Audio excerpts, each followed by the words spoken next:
Análisis. Le doy la bienvenida a Miriam Castillo, periodista, y a Juan Ortiz, director de Lupa Legislativa MX. ¿Cómo estás, Miriam? ¿Cómo estás, Juan? Gusto en saludarlos. Hola, ¿qué tal? Muy buenas tardes, gracias. Vamos a analizar el tema de lo que es casos de corrupción en la actual administración.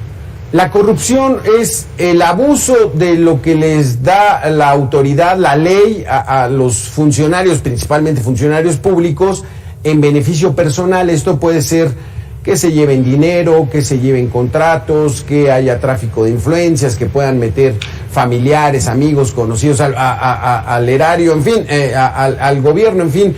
Miriam Castillo, ¿cuáles son los temas de corrupción que podemos destacar en estos últimos 3 años? Yo creo, se han mencionado varios. Creo que en esta administración, a pesar de que se habló mucho del combate a la corrupción y formalmente fue uno de los estandartes más importantes que lograron como llevar al movimiento a la presidencia, creo que en términos estrictos el castigo a esos escándalos ha sido relativamente poco. Creo que de los que más podemos ubicar o de los más emblemáticos han sido el escándalo de la asignación de ventiladores durante la pandemia al hijo de Manuel Bartlett, con características que no necesariamente eran las más idóneas para cuando se hicieron esos contratos. Creo que también la investigación, el desarrollo que se ha llevado a cabo respecto a lo que tiene que ver con Liconza, con Diconza, con todo lo que tiene que ver con la dependencia que encabezaba René Gaviria. Me parece que es de los pocos casos en donde ha habido una remoción del titular. Sin embargo, no se hizo una sustitución del funcionario por los escándalos de corrupción, sino únicamente hace unas semanas se hizo el relevo de quien era el director y se sustituyó por alguien más. Sin embargo, pues no ha habido formalmente un seguimiento de lo que se ha tenido ya, tanto como en el órgano interno, en donde se comprobó algunas de las irregularidades y algunas investigaciones de la propia Auditoría Superior de la Federación, que tampoco han sido del todo claras o que no han llegado a sancionar o a castigar formalmente a alguien. Y creo que el último caso, uno también de los más emblemáticos, que también creo que no se ha castigado y ni siquiera estoy cierta de que se haya abierto una carpeta formalmente, tiene que ver con el uso personal, podríamos decir, de la fuerza de la Fiscalía General de la República, que quedó comprobado y determinado por parte de la Suprema Corte de Justicia en el caso de el fiscal general de la República, Alejandro Gertz Manero, en donde en este caso que tenía con su cuñada y donde logró revivir un proceso que aparentemente estaba concluido o cerrado y que estaba sobreseído por varias causas. Sin embargo, al momento de volver a Alejandro Gertz o convertirse en fiscal general de la República, ese caso vuelve a resurgir, llevando a una persona a la cárcel durante algunos meses. Exactamente. Juan Ortiz, ¿coincides con estos temas? ¿Hay algún otro? Porque no necesariamente es el robo de dinero público, sino el abuso de poder para fines personales, particulares. ¿Qué otro caso, Juan? Fíjate que lo que comentaba Miriam, son muchísimos casos de corrupción que suenan en el presente sexenio, son bastantes. Si tú lo comparas con la pasada administración, nos sonaba unos cuantos casos como la Casa Blanca, la estafa maestra, pero con la presente administración hay un crecimiento exponencial de los escándalos de corrupción. Abonando a lo que decía Miriam, pues está el tema de la Secretaría de Educación Pública con el caso de los diezmos, que se adjudicaba parte del sueldo de los trabajadores municipales para financiar campañas de Morena. Están las casas de Manuel Bartlett, las propiedades de Irma Sandoval, secretaria de la Función Pública. Están los casos de las aportaciones voluntarias, entre comillas, de los hermanos del presidente. Y como mencionaba Miriam, pues no hay un seguimiento, una investigación, no hay sanciones. Y fíjate que eso es como una forma, estamos viendo un pacto de impunidad en el presente sexenio, en el cual no solamente no se atienden los casos de corrupción, sino cuando se exponen, se evidencian, tenemos por parte del gobierno federal y precisamente del presidente, no los acepta, arropa a los acusados de corrupción y desvía la atención diciendo la corrupción está, por ejemplo, en los ambientalistas, en las feministas, en los periodistas, en los activistas. Entonces tenemos frente a un gobierno que no está creando una estructura anticorrupción y en todo caso la está arropando con un manto de impunidad. Claro, porque es difícil, Miriam, llegar a creer que el hijo del director de la Comisión Federal de Electricidad, que se dedica a ser proveedor del gobierno, pues no haya un conflicto de interés. ¿Por qué no el director de la Comisión Federal de Electricidad le dice a su hijo, ¿sabes qué? Dedícate a ser empresario, pero no hagas negocios con el gobierno, porque si no van a creer que yo te estoy favoreciendo? ¿Por qué no hacen eso? Creo que digamos, muchos de los argumentos anteriores para, voy a entrecomillarlo, para justificar algunos de los actos de corrupción, era justamente que en algunos momentos, sobre todo en contrataciones, no se estaba cometiendo una irregularidad, que finalmente esto que decías, ¿no? Hay un empresario que probablemente tenía ya tiempo de funcionar como tal, pero esta definición de cuándo hay un conflicto de interés, cuándo tendrían que declararlo los funcionarios o las mismas empresas, me parece que ha sido una de las grandes fallas. Es decir, no, esta administración, pese a que dijo que lo iba a combatir, no ha sido clara en marcar cuáles son los límites en un conflicto de interés, en cuando hay una licitación que podría estar modificada o dirigida en algún momento, cuándo es justificable y cuándo no. Me parece que en términos legales, a pesar de que se han hecho como muchos ajustes en algunas otras leyes, en términos de persecución de casos de corrupción o de malversación de usos por parte de algunos funcionarios públicos, me parece que la administración se ha quedado un poco corta. Nos hemos quedado con el mismo marco legal y hasta ahora pues no se ha visto un ejercicio o una voluntad grande por parte del gobierno para hacer cumplir las normas que ya están establecidas. Exactamente, Juan, porque también es muy difícil de creer que no hay un conflicto de interés entre lo que ocurrió con el hijo del presidente, que se fue a vivir a la casa de un funcionario, de un alto ejecutivo de una empresa que está recibiendo contratos de Pemex, y que la propia empresa dijo, no hay conflicto de interés, ya investigamos. No cabe en la lógica, ¿no? Es difícil poder decir, fue una casualidad. O sea, Estados Unidos es de 350 millones de habitantes, tiene miles de ciudades, pues fue una casualidad. ¿Qué hacemos con esto, Juan? ¿Cómo poder creer verdaderamente que se está limpiando la corrupción en el país? Fíjate que el presidente englobó el combate a la corrupción con un tema de austeridad, con un tema de dineros, cuando realmente la corrupción abarca además más temas, por ejemplo, las obras públicas, los contratos que se adjudican, los conflictos de interés.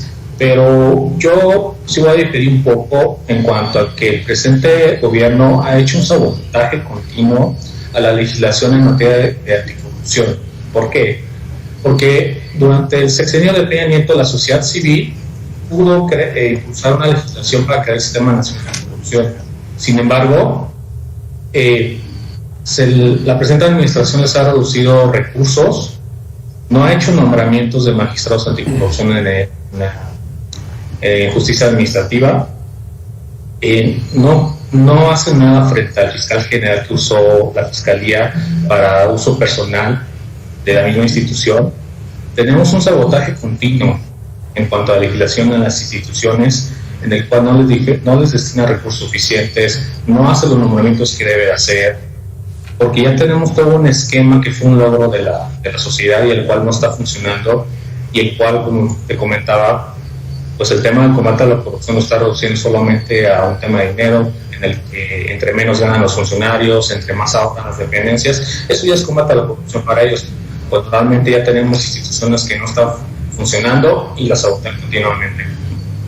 Miriam, lo que sí hay es un ataque a organismos, instituciones, grupos que se dedican a combatir la corrupción. No se dedican a combatir, sino se dedican a indagar casos de corrupción, sacarlos a la luz pública y que se dé uno cuenta de que sí son iguales, aunque digan lo contrario, ¿no, Miriam? Creo que esta parte que dices es importante. El poder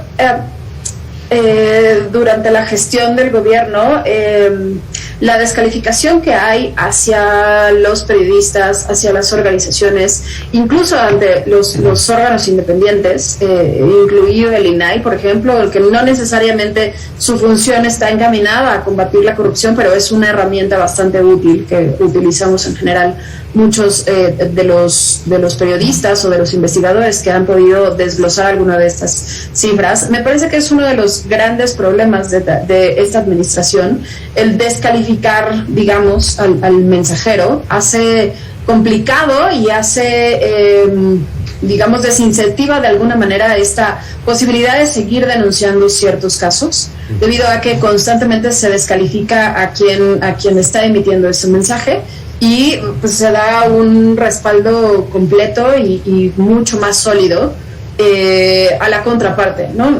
Cuando hay alguna descalificación. Por ejemplo, hace unos días se presentó una investigación en Animal Político en donde se documenta algunos de los desvíos que se hicieron a lo largo del gobierno de Manuel Velasco, y las instituciones de gobierno, pese a lo que, insisto, a lo que se ha dicho reiteradamente, lejos de buscar una manera para poder sancionar este tipo de irregularidades, de abrir un expediente y revisar cuál fue el gasto, porque finalmente esas eran como las intenciones o las promesas que se hicieron a lo largo del planteamiento de campañas, pues digamos no se dejan pasar esas oportunidades y no se hace un seguimiento puntual de parte de lo que se está presentando, ¿no? Exactamente, Juan, porque las estas, hay que llamarlo así, las bandas de políticos que se dedican plenamente al saqueo y a la corrupción,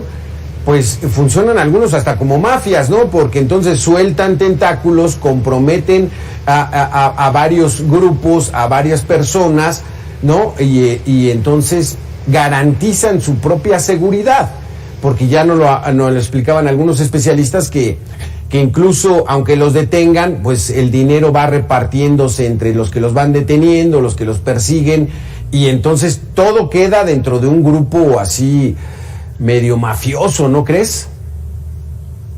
Es que es precisamente el tema de cómo saboteas toda la legislación, el sistema nacional anticorrupción, en el que ya existen los mecanismos para buscar, investigar, detectar estas redes de corrupción. Sin embargo, lo que estás haciendo pues es desmantelarlas, no darles el recurso suficiente, no darles el personal, por lo cual estas mafias que están aquí abusando del poder, usando programas como se mencionaba anteriormente, Sembrando Vida. Tenemos a Segalmex, que tiene a Liconza de Iconza, con serios señalamientos de corrupción, pero vemos a su titular que lo premian nombrándolo de titular en otra dependencia, en lugar de responder ante la justicia. Y todo esto sucede porque estamos en todo debilitamiento. Y digamos, por ejemplo, la Auditoría Superior de la Federación en los últimos 2 años ha hecho señalamientos puntuales en cuanto, por ejemplo, el Tren Maya.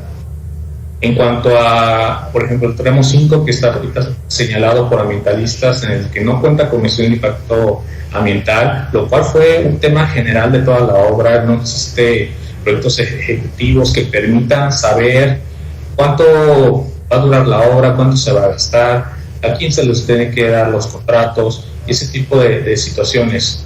Entonces, estamos ante un estado débil en cuanto a combate a la corrupción, por lo cual pues, tiene que cambiar. Si no, vamos a seguir viendo ese tipo de casos y con la impunidad por delante. Sí, aquí, Miriam, y lo que ocurre, pues bueno, tú eres muy joven, pero lo que ocurre es, termina el sexenio y entonces empieza a destapar toda una cloaca de información, porque ya el nuevo gobierno, pues entonces va sobre el anterior, ¿no? Entonces aquí vamos a tener que esperar a que termine esta administración para ver eso.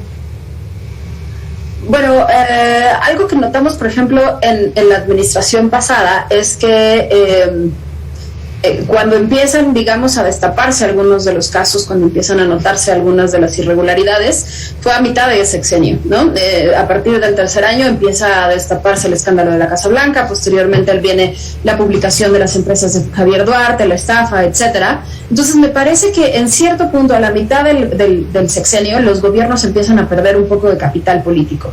Y quizá fue un poco lo que pasó también en este sexenio, ¿no? Con la publicación que se hace respecto a la Casa Gris, el empuje que tiene el presidente no es el mismo que tiene al principio de sexenio, y además empiezan también algunas pugnas internas y empiezan a brotar en algunos espacios, que fue algo que pasó con algunos subsecretarios de gobernación, Ricardo Peralta, por ejemplo, en donde empiezan a perder ciertos apoyos después de ciertos desgastes en algunos procesos electorales, sobre todo los intermedios, y empiezan a surgir algunos casos, ¿no? También me parece que fue lo que pasó en esta disputa que tiene el consejero jurídico Julio Scherer y el fiscal general de la República. Digamos, finalmente la información viene de dentro, se hace un poco pública y empieza a notarse o a ser un poco más evidente el conflicto de interés, los actos de corrupción, entendiendo el acto de corrupción como algo que funciona en beneficio propio, ¿no? El mover los aparatos de gobierno